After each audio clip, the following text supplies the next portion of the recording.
ایک علیحدہ سرزمین تو وجود میں آ گئی، تقسیم عمل میں آ گئی، آزادی نصیب نہیں ہوئی، چونکہ طوق غلامی کسی نے بھی گردن سے نہیں نکالا۔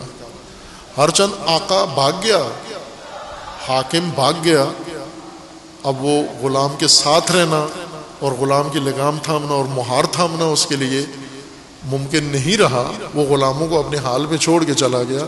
لیکن غلاموں نے ادب غلامی کے تحت طوق اتارا نہیں ہے، زنجیر پاؤں سے کھولی نہیں ہے، بیڑیاں کھولی نہیں ہیں اپنے پاؤں سے۔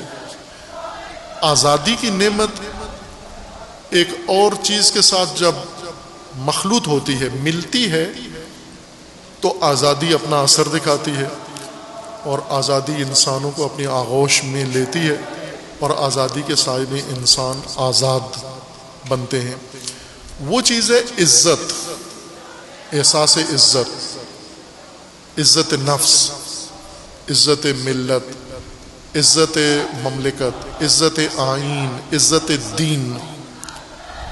ذلت اور آزادی جب آپس میں مل جائیں، یعنی ایک طرف سے آزادی، جھنڈا آزادی کا ہو، نعرہ آزادی کا ہو، بینر آزادی کا ہو، اور عزت اس آزادی کے ساتھ نہ ہو اور ذلت شامل ہو جائے، پھر وہ آزادی غلامی سے بدتر غلامی میں تبدیل ہو جاتی ہے۔